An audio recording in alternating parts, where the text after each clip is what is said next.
Merci de nous retrouver pour ce nouveau numéro de l'émission Le Plateau du Bien-être. Bonjour à vous et bienvenue. J'espère que vous vous portez bien. C'est jeudi et le programme n'a pas du tout changé.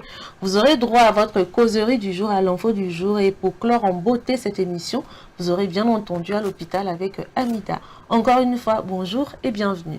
Je suis au plateau ce matin avec Jacques et Amida. Bonjour. Bonjour. Bonjour Blandine. Tu portes à croire que maintenant les mercredis, les jeudis, tu seras très bien accompagné. Avec Amira et puis apparemment la forte délégation féminine est représentée. Mais rassurez-vous, la délégation masculine également est représentée. Vous n'êtes que deux, effectivement. si on le veut, même on va vous virer. Ah bon, vous voyez. Et dans ça tout le temps. En fait, je voudrais profiter. C'est quelque chose qui me fait souvent rire. Vous allez entendre les femmes dire que non, nous sommes des femmes émancipées. Ce que les hommes font, nous aussi on peut le faire. Mais tu vas à une activité, tu tends le micro à une femme de s'exprimer, elle dit non. Je me dis, mais si vous réclamez ou encore vous revendiquez assez de choses, ne serait-ce que vous exprimer aussi, c'est un problème. Et pourtant, on nous dit ce que l'on peut faire, ce que l'on fait, nous aussi nous pouvons le faire. Mais je me dis, il y a un problème. Non mais écoute, il y a également des hommes aussi qui n'aiment pas te donner. Je ne refuse pas, mais quoi, vous allez voir certaines personnes défendre des causes bec et ongle, mais quand on leur tend le micro, ce que tu dis là, il faut dire ça, il y a un problème. Ça, c'est un premier aspect. Il y en a qui te diront ce que les hommes font, nous aussi on peut le faire. Vous êtes sûr que tout ce que l'on fait, la femme peut le faire? Moi je dis non. Pourquoi les gens n'ont pas compris cette histoire d'équité genre. Non, mais pourquoi pas? Je ne pense pas que tout ce que l'homme fait, la femme peut le faire. La femme ne peut pas être égale à l'homme. Impossible. Dans quoi? Dans R? Impossible. La femme peut dire qu'elle peut faire certaines choses que les hommes aussi font. Mais dire qu'elle va s'égaler à l'homme, moi je dis c'est impossible. Très sérieusement, c'est impossible. Je ne vais pas rentrer dans ce débat aujourd'hui. Parce que j'ai un autre débat à faire. On peut en débattre. Non, j'ai un autre débat. Prochainement. J'ai des éléments de réponse. Moi-même, j'ai des éléments de réponse. Okay. Jacques est chaud, Blandine. Jacques est chaud. C'est que quand tu et moi va commencer là, l'émission ne va pas finir. Bon, ben, on reviendra sur ça un autre jour. On se sait. Il faudrait quand même qu'on essaie de revoir, de repenser cette histoire d'égalité entre hommes et femmes. On doit revoir, on doit réexpliquer ça aux femmes, sinon les gens comprennent ça de travers. Les gens comprennent de travers. Est-ce que vous, les hommes, vous pouvez faire tout ce que les femmes font? Vous voyez? Question. Vous voyez? Non. Il faudrait... Question, à réfléchir. Merci. On reviendra sur ce débat. Comme tu y tiens. Dieu même a bien fait les choses. Chacun est dans son rôle. Et chacun a ses attributs. N'est-ce pas? Mais... on s'est dit, on s'est levé, on dit non, que l'on peut faire. On ne refuse pas. Mais il faut quand même retenir qu'il y a des limites. Je nous assure, il y a des limites. On ne peut pas tout embrasser. En tout cas, pour ce matin, je te l'accorde parce que j'ai bien envie qu'on avance, d'accord? Mais on verra bien. On va y revenir là-dessus. Sans souci. Eh bien, à vous qui venez de nous rejoindre, merci. Vous êtes bien entendu dans l'émission Le Plateau du Bien-être. Nous allons y aller avec la causerie du jour. La causerie qui nous dit ceci: grossesse en milieu scolaire, à qui la faute? Je vous en parlais hier sur ce plateau, qu'il y a 43 élèves qui ont été exclus pour avoir engrossé leurs camarades filles.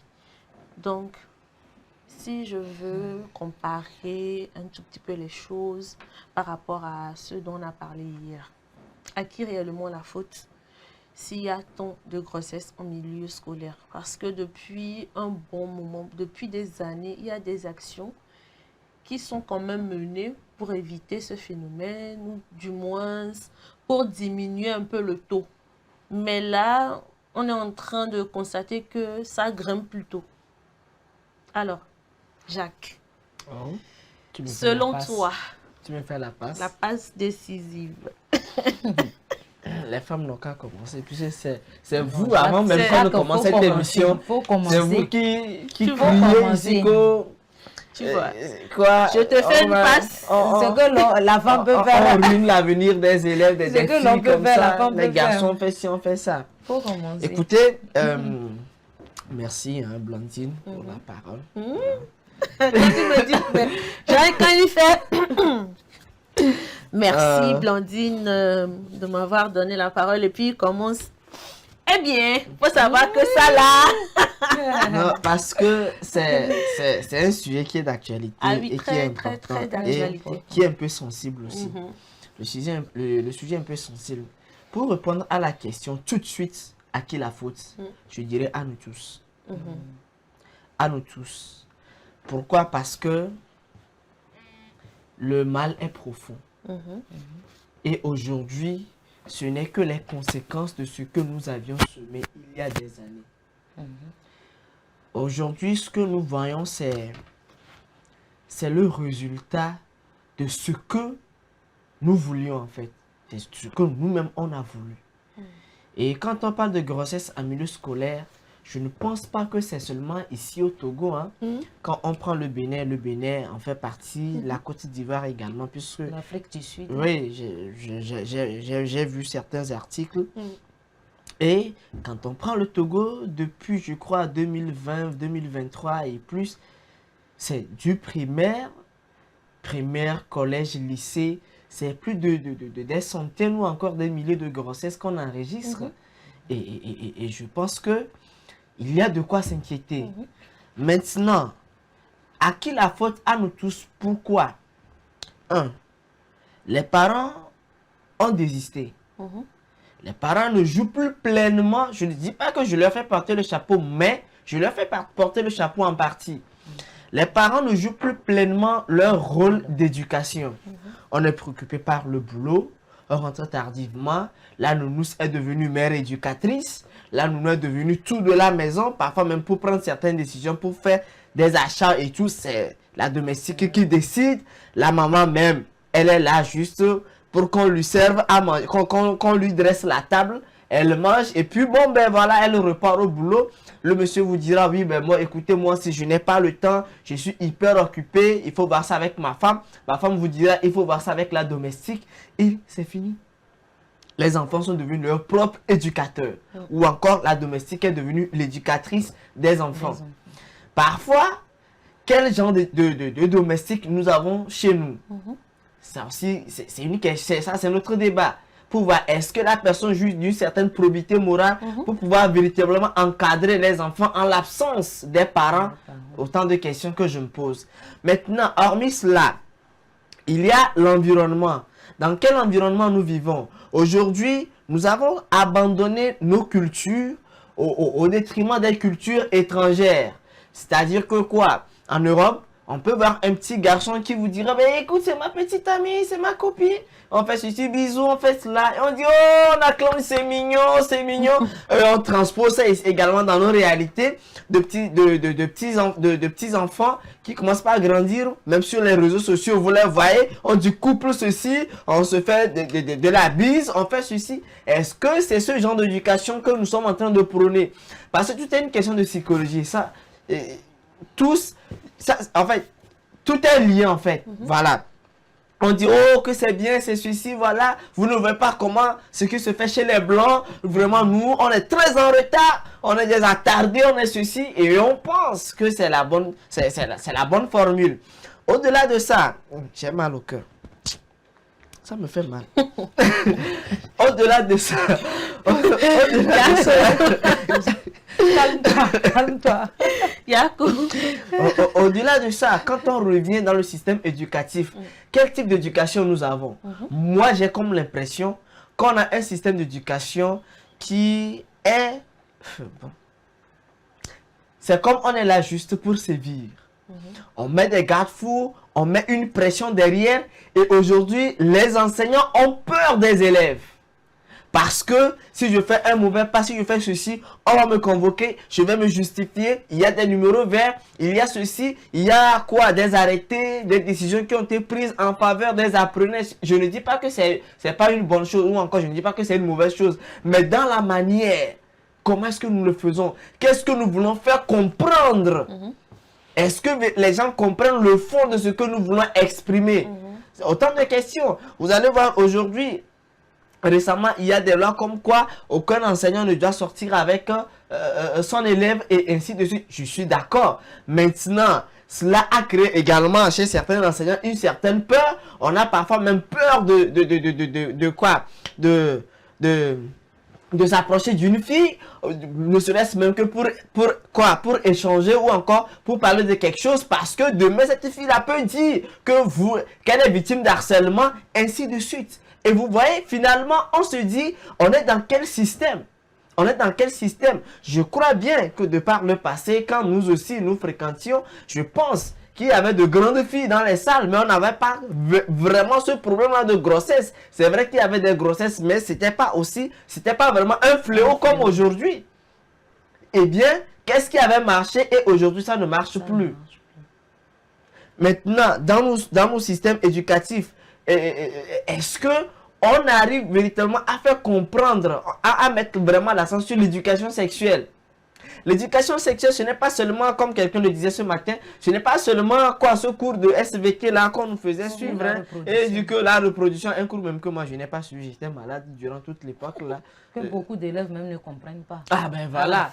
Vous voyez-vous, ce n'est pas seulement en cette période ou encore quand il y a cours d'SVT, il y a reproduction quelque part ou bien voilà, il y a quelque chose qui concerne quoi, l'appareil génital ou voilà, quelque chose comme ça. C'est pas vraiment ça. C'est vrai qu'aujourd'hui, on s'efforce d'implémenter l'éducation sexuelle, mais je me dis, est-ce que c'est vraiment ça? Est-ce que les objectifs sont atteints? Récemment, il y a une institution de la place qui a convié les acteurs de la presse à une conférence de presse et ils ont mis en place un projet justement pour zéro grossesse en milieu scolaire. Le chargé de projet disait entre 2020 et 2023 ou 2024, c'est plus de tel nombre de grossesses qu'on a réduit, tel nombre de grossesses on a fait, s'il vous plaît. Ça m'a fait rire. Ça m'a fait rire parce que on s'est gosé sur les chiffres. Les chiffres peuvent dire quelque chose, mais dans la pratique, ça peut également être autre chose. Aujourd'hui, on fait la propagande des chiffres, on fait juste une activité, on publie, on dit oui, on combat ceci, juste pour les réseaux sociaux. Mais est-ce que le message est véritablement passé? Est-ce que le mécanisme qu'on essaie de mettre en place est vraiment huilé? Autant de questions que je me pose. Et plus loin, combien sont ces établissements qui en interne ont un psychologue? Combien sont ces établissements qui en interne ont un éducateur sexuel? Combien sont ces établissements qui en interne ont même un sexologue? Combien sont ces établissements qui en interne ont, je sais pas moi, un sexothérapeute ou ou un gynécologue?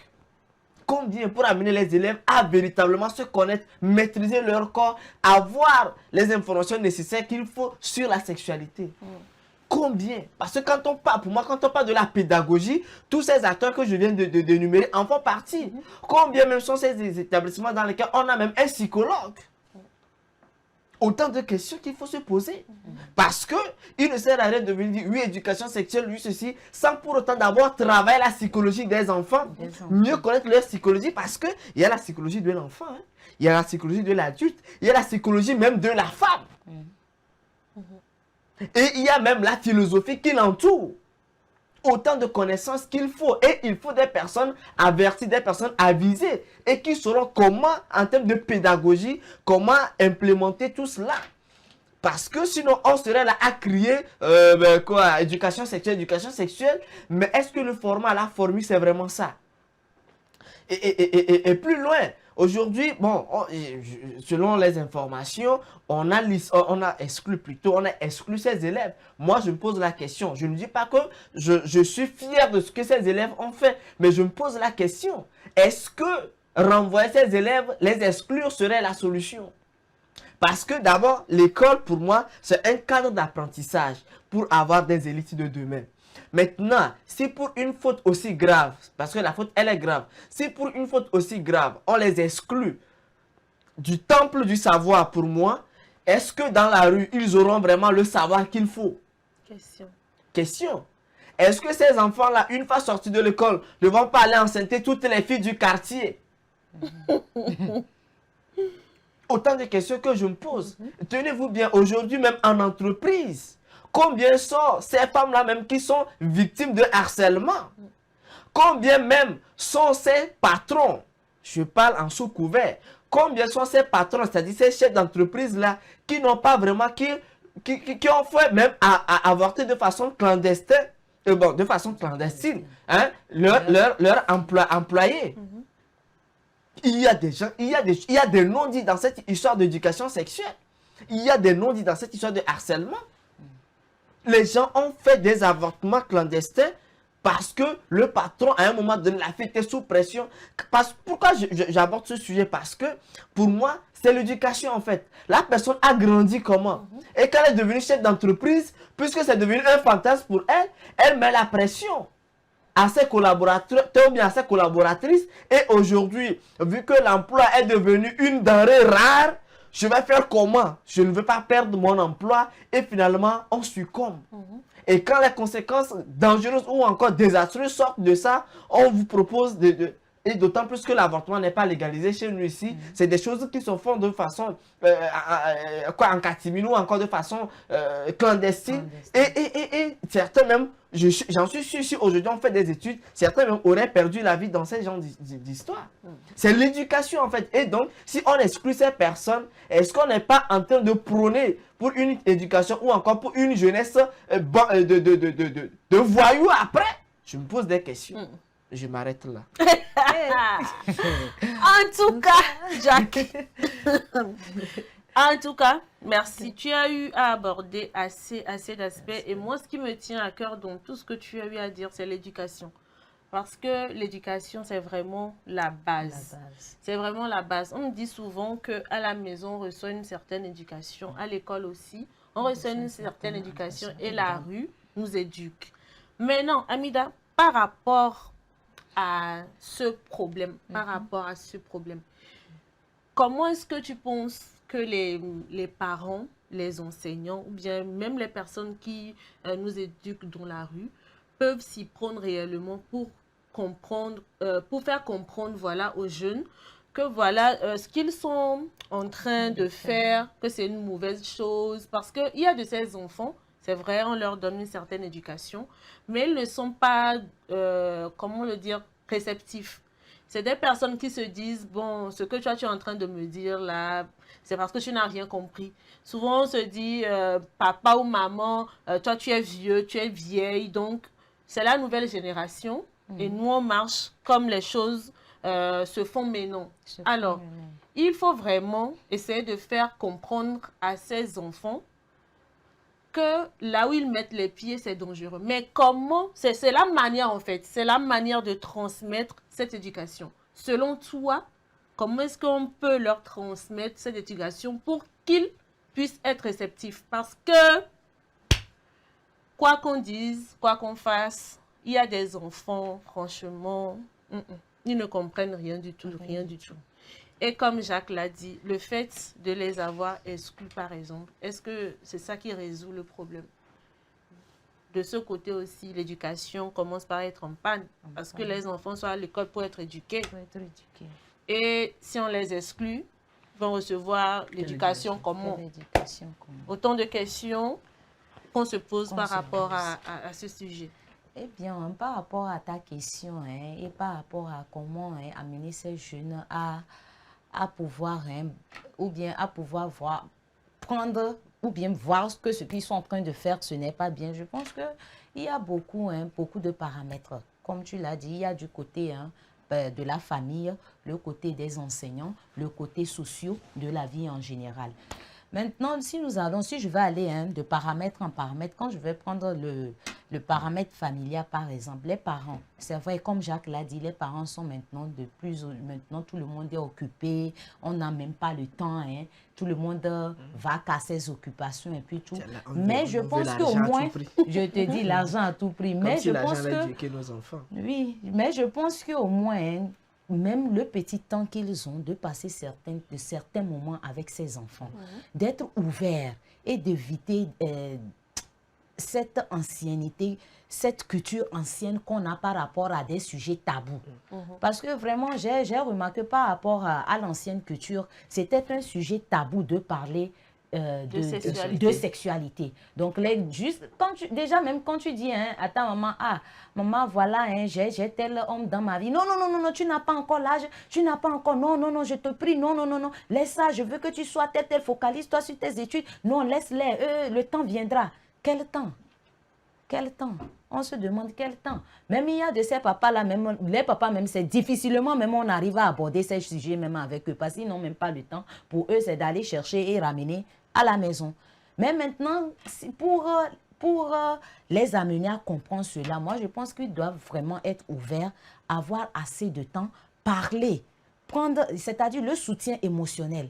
Quand l'approche de ces enfants, comment ils reçoivent l'approche des enfants par rapport à ces problèmes de relations sexuelles ou bien de relations. Peut-être quand l'enfant vient te dire, ah maman, voilà, j'ai eu telle personne me drague à l'école. Écoute-le, ayons cette, comment je vais le dire, cette d'écoute. Mais si, l'écoute, elle est très importante. Soyons compréhensibles et soyons toujours aimables. Parce que ce n'est pas de leur faute. Ce sont des trucs naturels qui arrivent dans la vie des enfants et surtout dans les adolescents, par exemple. C'est un moment que les jeunes traversent et qui est très, très, très, très crucial dans l'enseignement. Je ne sais pas comment on le dit, mais dans l'éducation de ces enfants. Maintenant, par rapport à l'école. À l'école, maintenant, je peux dire qu'il y a trop de... Je ne vais pas accuser l'école, mais je me demande s'il n'y a pas eu assez de laisser aller, comme Jacques l'a dit. Pourquoi ces élèves dans le milieu scolaire? Parce que c'est vrai, nous tous, on a parcouru l'école, on a fait des cours par rapport à la reproduction, mais aussi, il y a de cela dans la reproduction aussi, comme Jacques le disait, il y a ce n'est pas suffisant, mais il y a de ces professeurs qui en parlent et parlent aussi vaguement. Mais je me dis, oh, peut-être que ces jeunes sont distraits, ou bien même ne comprennent pas ce qu'on leur donne comme éducation. Alors, pour corriger cela, pourquoi ne pas, les mercredis soirs, par exemple, après-midi, parce que les mercredis soirs, c'est-à-dire faire des moments avec ses élèves, parler juste de la sexualité. Même les professeurs, ils peuvent en parler de comment sensibiliser, juste avoir des cours. Je ne sais pas si c'est de classe en classe ou bien de collège, voilà les cours pour les terminales, sensibiliser, avoir ce petit temps de 1 heure, 2 heures pour sensibiliser ces jeunes-là et parler un peu de ça. Bon, moi, je pense que ce serait une bonne idée. Et pourquoi même pas inviter pour les professionnels de santé à ces cours pour les transmettre et leur dire les réalités par rapport à ces relations sexuelles. Tu as abordé le sujet de l'éducation par rapport à la famille. Ça me fait penser à ce cas où il y a de ces femmes, là je vais accuser les femmes parce qu'elles sont tellement occupées qu'elles oublient qu'elles ont des enfants filles. Qu'il faut qu'à un certain âge, ils puissent leur dire, écoute, tu vas commencer par avoir tes menstruations. Quand tu commences par avoir tes menstruations, il y a tel danger, il y a tel danger, il y a tel danger. Il y a des personnes qui se sont retrouvées toutes seules dans ces périodes-là. Elles n'ont même pas eu l'opportunité de pouvoir s'adresser à leurs parents pour comprendre déjà le phénomène, pour comprendre le pourquoi il y a ce phénomène de menstruation et comment éviter les grossesses. Parce que si tu ne comprends... Non, c'est vrai ce que je suis en train de dire. Si tu ne comprends pas... Je te donne la réponse tout de suite. Si tu ne comprends pas, comment est-ce que tu peux éviter? Ne va pas loin. Combien sont ces parents-là qui sont vraiment instruits? Excusez-moi, quand je dis instruits, qui ont vraiment la connaissance qu'il faut. Il y a ça aussi. Aujourd'hui, on a des gens, leur éducation... Je le dis toujours, leur éducation n'est pas encore finie, mais ils sont parents. Voilà. Maintenant, qu'est-ce que vous allez inculquer comme valeur ce qui se passe actuellement? Non, soyons sérieux. C'est pour ça que je dis le problème, il est assez profond et tout le monde est coupable. Il y a aussi de ces parents-là qui sont tellement gendarmes, si bien que, comme tu l'as si bien dit, d'abord, quand on parle de menstruation chez la femme, eux, ils mettent beaucoup plus l'accent sur le danger.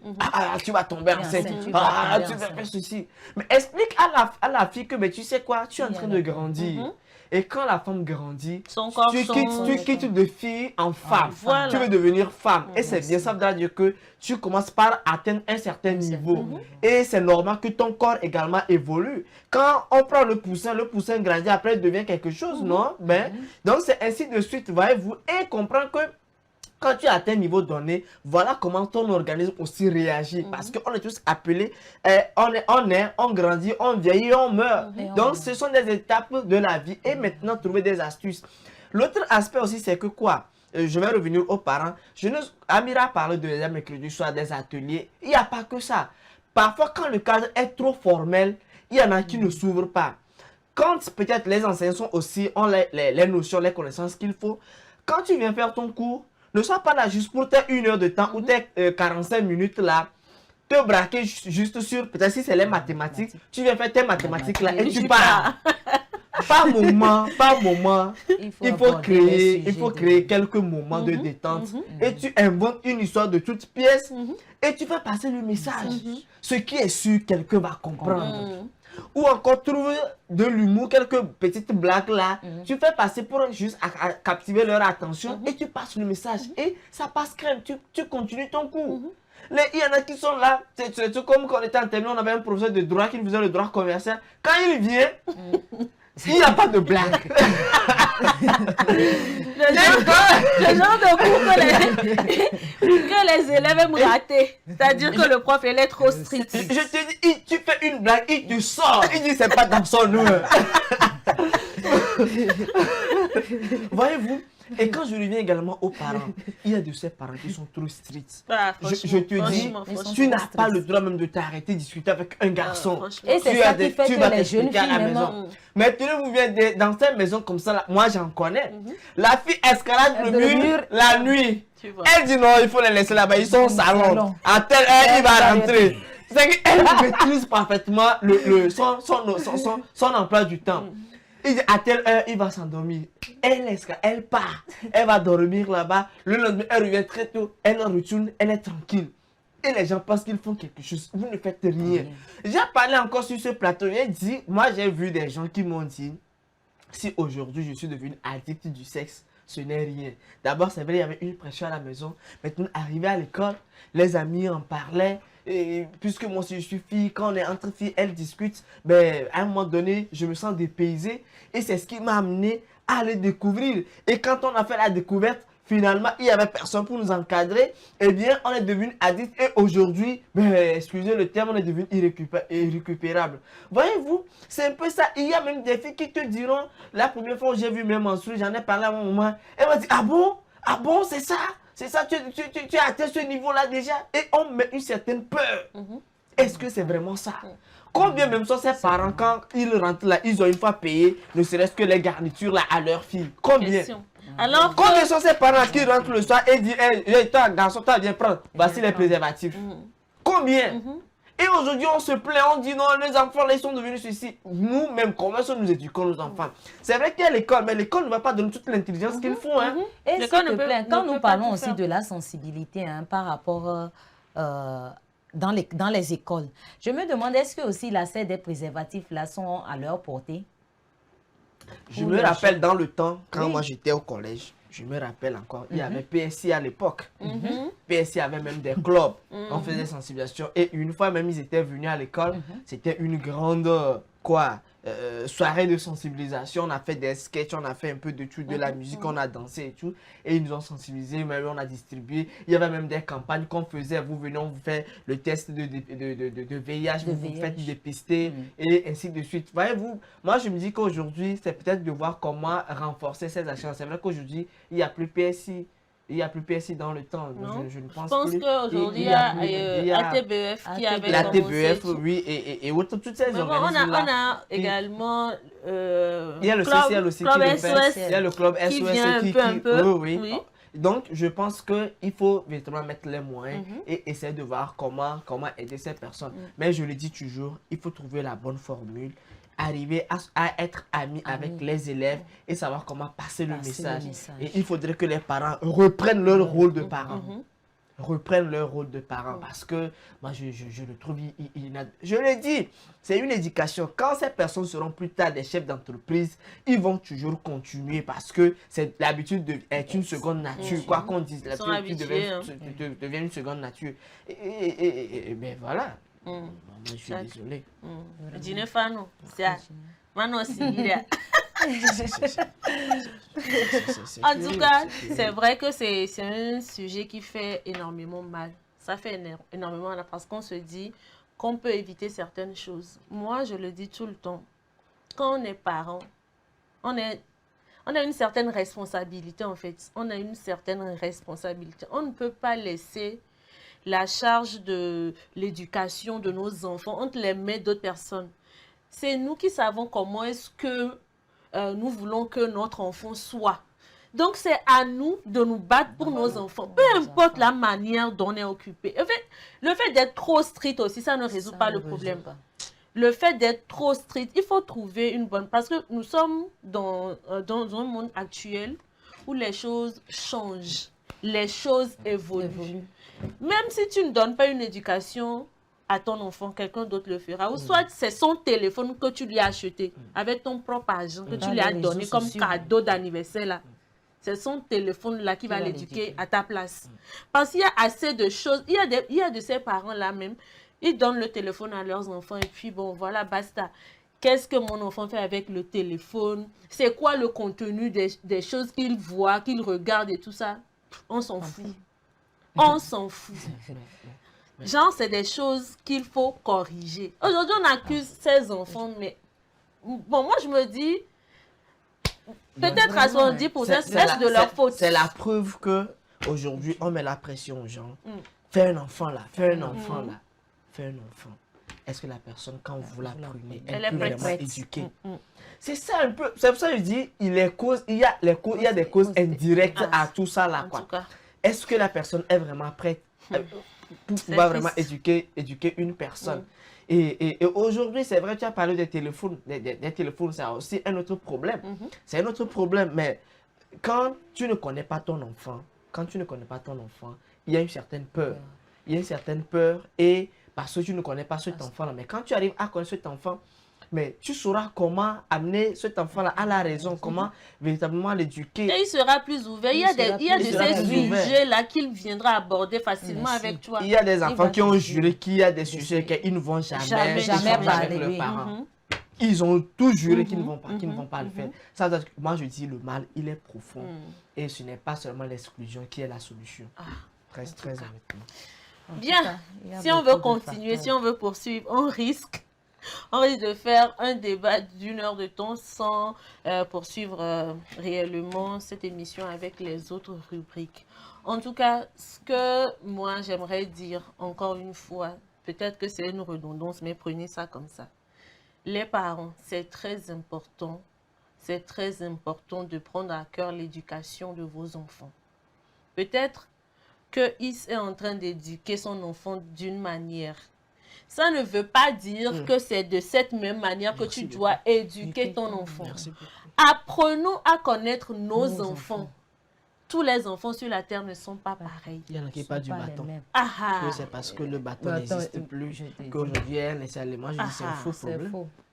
Apprenons à analyser nos enfants. L'éducation que X reçoit là, ce n'est pas la même éducation que Y doit recevoir avant de pouvoir capter les choses. Prenons le temps de discuter avec nos enfants. Prenons nos enfants comme nos amis, peu importe l'âge qu'ils ont. Je vous dis, moi, si je prends mon exemple, moi, mon papa, il y a de ces sujets-là que j'aborde avec lui, avec aisance. Ça dépend de la manière dont depuis toute petite, la manière dont lui-même, il me parlait des choses et tout ça, tellement que j'étais habituée. Et si un homme me drague aujourd'hui, je rentre à la maison, je dis, papa, aujourd'hui, il y a tel homme qui m'a dragué, on en rigole et tout, et puis il en profite pour me donner des conseils. Je pense que c'est exactement ce qu'il faut faire en fait. Donc, prenons le temps de prendre à cœur la responsabilité de l'éducation de nos enfants. Chers enseignants, je sais que vous faites un travail colossal. Ça, c'est clair. Mais, comme Jacques l'a dit, c'est important de glisser quelquefois, quand vous êtes en cours, de glisser quelques petites blagues, de faire... Les enfants aiment ça, en fait. De glisser des mots. Genre, vous êtes en train de faire de la blague, mais vous sensibilisez. Vous êtes en train de faire un truc vraiment louable, en fait. C'est de la pédagogie aussi. Essayez. Et je sais que ça aussi, c'est une méthode qui pourra permettre aux enfants de pouvoir capter certaines choses. C'est très important. Et puis, nous, enfants, Apprenons à écouter les parents. Aucun parent ne peut vouloir du mal à son enfant. C'est vrai, aujourd'hui, on se dit, avec les réseaux sociaux, on voit des choses et tout ça. Et nous-mêmes, on s'autoproclame mature.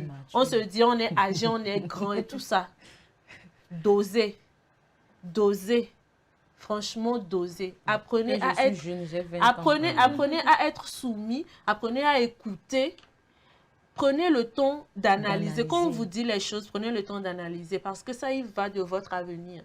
Une personne qui tombe enceinte à 9 ans, à 10 ans, parce qu'aujourd'hui, même déjà, les enfants de 9 ou 8 ans tombent enceintes. On a dit ça ce matin, quelqu'un n'a pas voulu croire. Ah. Est-ce qu'un jeune de 9 ans... Non, mais il y en a. Il y en a. Comment est-ce que cet enfant-là, quand il va donner son enfant, pourra lui donner une certaine éducation? Parce que son éducation à elle-même n'est pas encore finie. Donc, chers enfants, apprenons également à écouter nos parents, à être patients. Ne courez pas. On est trop Ne courez pas, vous allez où? Ne courez pas si vite, vous allez tomber. On fait les choses comme ça, courez vite, tomber. Ah non, en tout cas, que les influenceurs revoient leur rôle d'influenceur. Il y a ça aussi. Il y a ça aussi. Les réseaux sociaux là. Et est-ce qu'on va s'en sortir? En tout cas, que chacun prenne ses responsabilités, c'est important. Bon, on a fait un très long débat, mais on va mettre un clap de fin à la causerie de ce matin. Nous allons marquer une pause, histoire de vous permettre de mieux analyser, de mieux comprendre. Voilà, c'est très important. Et puis on revient avec l'info du jour. À tout de suite.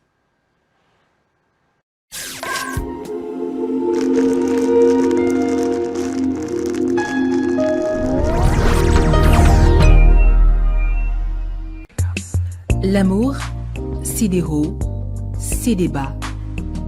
Et quand la femme dit non, c'est vraiment non. Mais rien ne vaut un petit cadeau pour raviver la flamme de l'amour. La femme se fait belle et sensuelle pour votre plaisir. Claudia Lingerie, nous disposons de toute une collection de sous-vêtements haut de gamme pour hommes, femmes et enfants à un bon prix. Soyez ceux qui portent des sous-vêtements confortables. Claudia Lingerie, nous sélectionnons pour vous de la lingerie fine de qualité pour sublimer vos soirées. Claudia Lingerie, sur la route d'Agbalépédo, juste à côté du monument Grand Œuf Blanc. Infoline 00228 97 01 03 03 0228 97 01 04 04. Claudia Lingerie, l'élégance a une adresse. Le 35e numéro de Dagon Magazine met à l'honneur Claire Regina Meyo-Kwenom, militante engagée et infatigable défenseur des droits de la femme. La rubrique santé de ce 35e numéro nous parle des vertus du paix, la flatulence, signe et indicateur d'une bonne santé et ses symptômes de maladie. La rubrique bien-être de son côté nous laisse découvrir le pouvoir de quelques plantes, leurs vertus insoupçonnées et leurs propriétés bénéfiques. Dagan, c'est aussi plein d'autres rubriques pour prendre soin de notre santé. Dagan Magazine, le magazine de la femme togolaise pour la femme.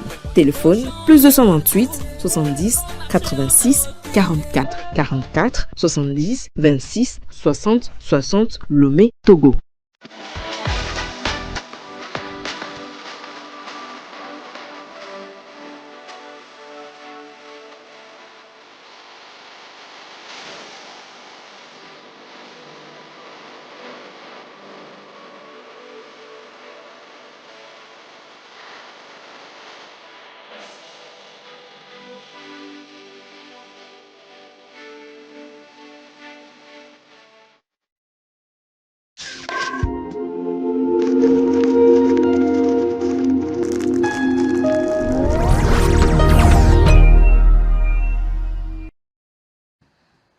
Voilà, on a eu le temps de souffler un tout petit peu. Nous allons donc poursuivre avec l'info du jour.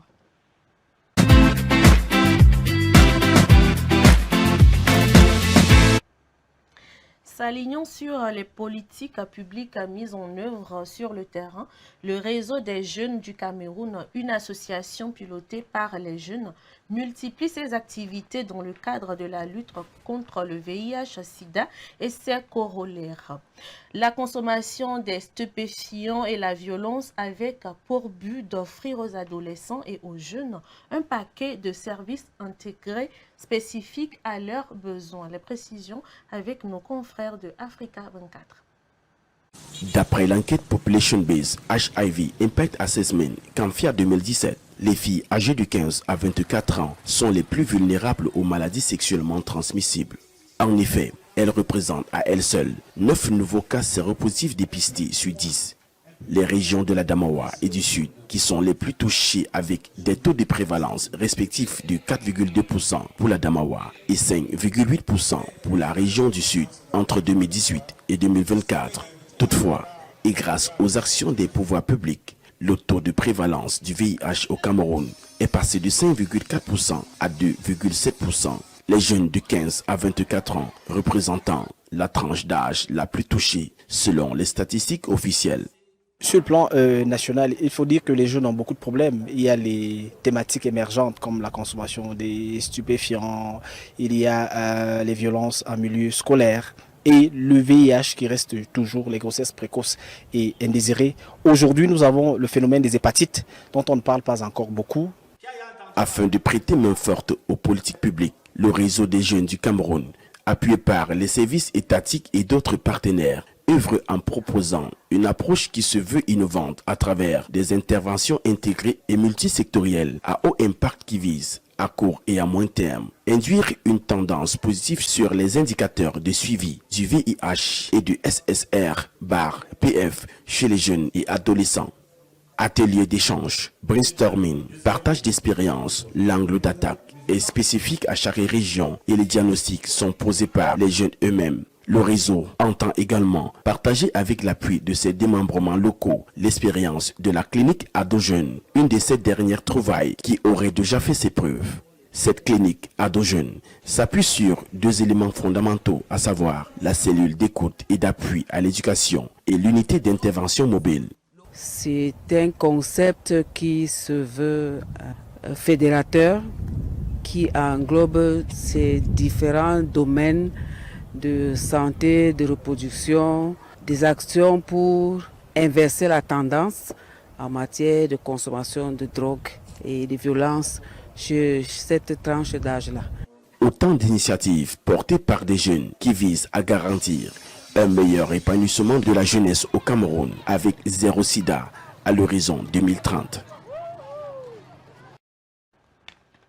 Voilà, on parlait de grossesse en milieu scolaire et là, maintenant, c'est très important aussi de soulever l'aspect MST, genre l'aspect maladie sexuellement transmissible. Mais écoutez, il y a vraiment un lien avec l'élément que nous venons de suivre au Cameroun et ce qui se passe au Togo. Ces enfants même qui sont tombés grosses, combien sont ces filles-là qui peut-être n'auraient pas les IST ou MST? Parce qu'il y a ça aussi, si elles sont tombées grosses et qu'il n'y a pas de protection. Et donc forcément, quand il n'y a pas de protection, on peut avoir une maladie sexuellement transmissible. Voyez-vous, donc il y a effectivement un travail aujourd'hui à faire. Il y a un sérieux travail à faire. Et les intervenants ont soulevé un cas aussi important, la consommation de stupéfiants. Aujourd'hui, c'est un autre problème également dans les établissements scolaires. Puisque aujourd'hui, ces stupéfiants sont transformés sous plusieurs aspects. Sous plusieurs aspects. Il y en a qui sont devenus du chewing-gum, il y en a qui sont devenus des toffees, des bonbons et tout ça là. Et donc, il y a un sérieux problème et il faut repenser l'éducation, revoir notre continent et de voir qu'est-ce qu'il nous faut, qu'est-ce qui est bon pour nous. Sinon, ce que nous sommes en train de voir est en train de nous détruire, sans le savoir. En tout cas, n'oublions surtout pas que la jeunesse est la relève de demain. Donc, ressaisissons, c'est très important. Sur ce, nous allons marquer une pause et retrouver juste après Amida dans À l'hôpital.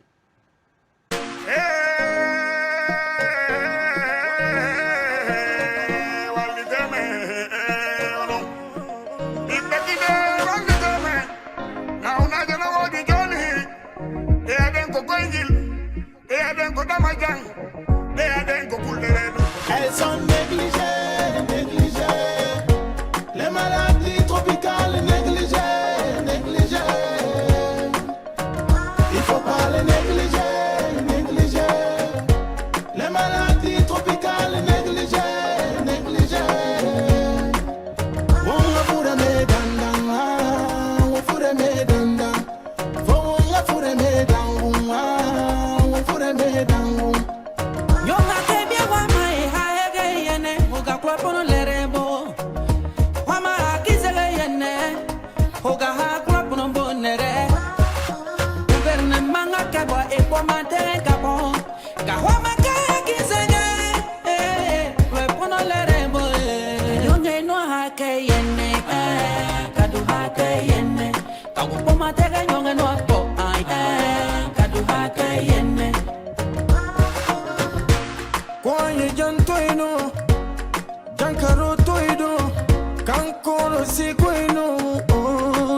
Si le concert te prend la vue, c'est irréversible. La lèpre au stade final, irréversible. L'éléphantiasie au pied, c'est irréversible. Les médocs sont gratuits, va te faire suivre.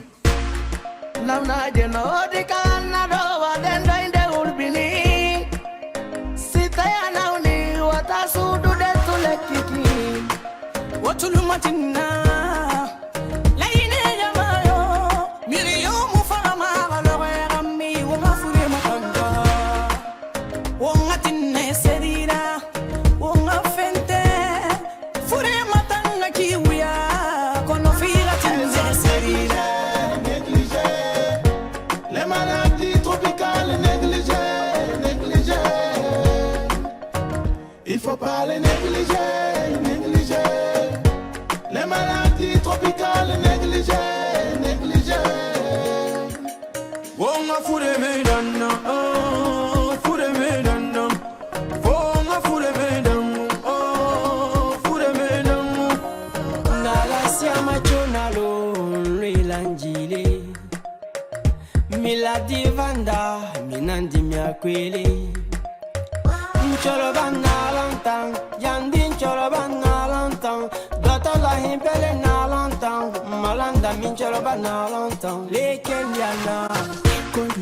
Voilà, donc de retour sur ce plateau, je vous le disais, nous avons rendez-vous avec Amida donc, à l'hôpital et pour ce matin, nous allons parler des types de séjours d'hospitalisation.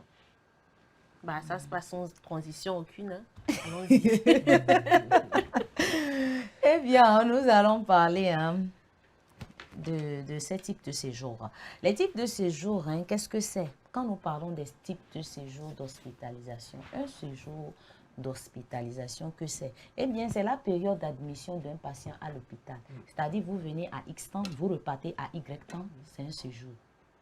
Ce petit temps-là est un séjour hospitalier. Donc, il en existe plusieurs types, mais en fonction des soins que vous deviez recevoir, en fonction de la maladie dont vous souffrez. Donc, le docteur sera en position de vous dire quel type de séjour vous est adapté.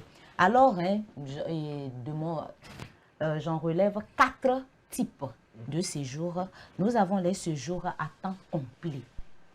Que nous disons, ça peut être aussi séjour à temps plein ou soit séjour complète. Ce séjour désigne une forme de prise en charge où le patient est hospitalisé à l'hôpital pendant toute la durée de son traitement, avec une surveillance médicale continue. Ça veut dire, le patient vient, ces séjours-là, le patient est toujours hospitalisé dans un lit, peut-être pendant quelques semaines, quelques jours, ça dépendra, jusqu'à rétablissement. Donc, c'est toute une longue période. Donc, nous avons les avantages. Quels sont les avantages par rapport à ce genre de séjour? Ils ont une surveillance constante, c'est-à-dire bénéficient de la surveillance constante, la sécurité, parce qu'ils sont à l'hôpital, donc ils sont déjà dans une zone sécurisée et aussi pour éviter les risques de complications. Peut-être parce qu'ils sont malades, donc déjà, s'il y a complications, rapidement, il y a intervention. Donc aussi, il y a la prise en charge globale. Ils bénéficient des professionnels de santé. Vous allez voir, ils sont là-bas, ils peuvent bénéficier des infirmiers, des médecins, des psychologues, ça dépendra. Donc aussi, nous avons les inconvénients. Par rapport à l'inconvénient, c'est qu'elle est trop chère. Parce que pour rester pendant une longue période, ça c'est cher. Il y a la perturbation de leur vie quotidienne. Parce que maintenant, il va devoir maintenant s'adapter à l'environnement hospitalier. Et aussi, il y a toujours, comme je le dis, les risques d'infection. Ils sont toujours exposés à l'infection. Alors, notre deuxième séjour, c'est le séjour à temps partiel. Ça, c'est une alternative du séjour complète. Mais dans ce cas, le patient n'est pas hospitalisé. Il n'est pas hospitalisé en continu, mais il bénéficie des soins réguliers à l'hôpital sur une période de quelques heures par jour ou soit de quelques jours par semaine. Vous comprenez? Exemple, je vais prendre pour aller rapidement. je vais prendre l'exemple de la dialyse. Vous allez voir ceux qui prennent la dialyse, ils sont tout le temps à l'hôpital. Peut-être ils ont des jours programmés. Venez tel jour ou bien 3 jours dans la semaine ou bien vous allez peut-être aujourd'hui, mais pendant quelques heures. Mais ce qui est sûr, vous n'allez pas être hospitalisé à l'hôpital. Oui. Donc là, nous avons aussi ces avantages. De quoi le coût est moins réduit, c'est-à-dire le coût, elle est moins chère par rapport à les séjours complets. Et aussi, nous avons la confortabilité et le maintien d'une certaine autonomité. Oui, ils sont confortables parce qu'ils vivent dans leur zone, ils repartent à la maison. C'est plus flexible. Donc, ils sont, oui, et puis ils ne sont pas exposés à ces infections. Donc, ils viennent, ils prennent leur traitement et puis ils repartent. Donc, aussi, nous avons le troisième séjour qui est le séjour de jour ou de chirurgie ambulatoire. Quand nous parlons de ce séjour, nous parlons des patients qui viennent le même jour et repartent le même jour. C'est-à-dire, vous êtes malade, vous venez à l'hôpital. Nous allons vous faire toute une gamme de soins et puis vous allez partir. On vous prescrit, vous faites vos analyses. S'il y a à injecter, on vous injecte, vous payez vos produits et vous rentrez. Ça veut dire que le rétablissement se fait chez vous à la maison. Quand je parle de chirurgie ambulatoire, ça veut dire ce jour-là, peut-être on vous a programmé pour une intervention chirurgicale. C'est la différence. Quand je parle de jour, vous prenez toute une gamme de soins, mais quand je parle de chirurgie ambulatoire, ça veut dire que vous avez une intervention chirurgicale. Et les avantages, c'est qu'elle est moins coûteuse, comme d'habitude, et puis moins de risques infectieux. Et aussi, la récupération, c'est à domicile, dans un environnement familier. Vous voyez, et vous êtes encore plus confortable. Et maintenant, le dernier séjour, qui n'est pas vraiment lié, à l'hôpital, mais je le classe dans ce séjour parce que ça aussi, c'est un séjour d'hospitalisation. Ça, c'est le HAD. C'est le séjour d'hospitalisation à domicile. Elle est très importante. Et ce n'est pas à l'hôpital, mais comment vous allez recevoir les soins hospitalisés, là, ou bien les soins venant des professionnels de santé. Donc, on le classe aussi dans les séjours d'hospitalisation. C'est tout comme donc, pour les personnes âgées, très merci. souvent. Ou bien ceux qui sont alités. Déplacés tout le temps vers l'hôpital. Merci. Donc, ces séjours, ce sont des séjours où la prise en charge du patient est de recevoir ses besoins à domicile plutôt qu'à l'hôpital. Et vous allez voir que l'état de santé de ces patients nécessite des soins réguliers, mais pas une surveillance continue.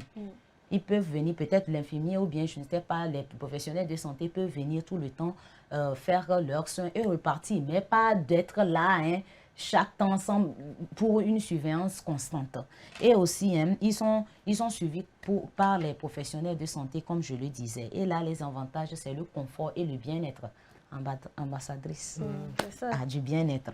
Donc, il y a ce confort tout autour d'eux. Il y a les risques infectieux qui sont vraiment moins et c'est moins coûteux. Et là aussi, vos soins sont personnalisés. Là, vous pouvez dire non, je ne me sens pas test. C'est-à-dire, vous pouvez les personnaliser si vous voulez ce soin. Si vous pensez que non, ça ne vous sied pas, donc vous avez... Mais attention, à ce niveau, tout le monde n'est pas éligible. Voilà, c'est ça quoi j'allais en Tout le monde n'est pas éligible d'être à domicile. Chez toi à la maison, mais tu veux quoi? Merci. Donc, c'est pas parce que tu te sens à l'aise à la maison qu'on va te dire directement non, reste à la maison, nous allons venir vers toi. Non, non, non, non. Il y a des conditions d'admissibilité à suivre. Donc, ça va concerner votre médecin, les professionnels vous en diront plus. Eh bien, c'était les 4 séjours d'hospitalisation. Ces séjours sont normalement volontaires. Mais n'oubliez pas, votre médecin peut vous forcer à séjourner. Ça dépendra de l'état de votre santé. Parce que des fois, on se dit, je vais aller à l'hôpital, j'ai une petite, je vais revenir bientôt. Mais arrivé, quand votre médecin va analyser ou bien vous examiner, là, il vous dira que non, je suis désolée. Ça m'est arrivé une fois, j'étais partie faire une analyse comme ça, une analyse gastrique et tout ça. Et puis le médecin, il me dit, écoutez, madame Massada, je suis désolée, mais vous ne pouvez pas rentrer. On vous donne une chambre. Et puis il a appelé une infirmière que, bon, vous pouvez l'accompagner. Il dit, quand j'ai voulu résister, il me dit, ok, il va me sortir une note, je vais signer. Si je suis d'accord que je veux partir, parce que lui, il sait le pourquoi il me dit que je ne peux pas rentrer. Mais si je pars à la maison et on me ramène ici, il ne me prendra pas en charge. Il n'est plus responsable.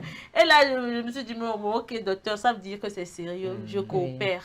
Oui. Et j'ai été là-bas pendant une semaine. Une semaine. Après, je suis retournée à la maison. J'ai compris en fait que c'était un truc très grave que j'avais, mais moi-même, je ne savais pas. Oui, ça fait partie des procédures d'hospitalisation coopérer souvent. Forcée dans l'intérêt du patient. Donc, c'était sous. C'est le premier sujet qui m'intéressait en longue durée là. Il y a un monsieur comme ça. Le gars, quand il se sent un peu fatigué là, lui-même il va à l'hôpital. Il dit qu'il veut hospitalisation.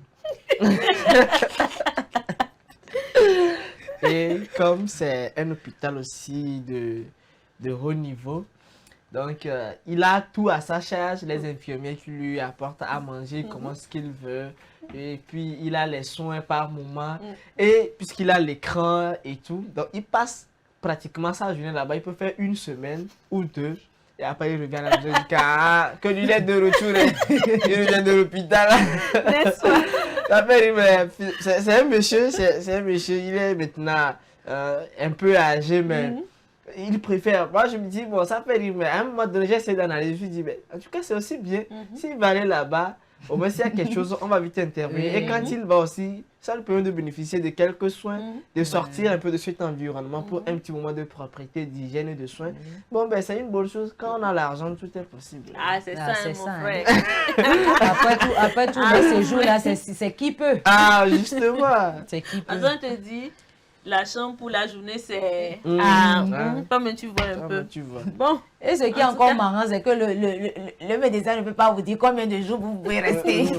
Voyez-vous. Merci beaucoup, Amida. Et voilà, c'est avec ce rire sur nos visages qu'on vous dit au revoir. C'est déjà fini. Oh là là.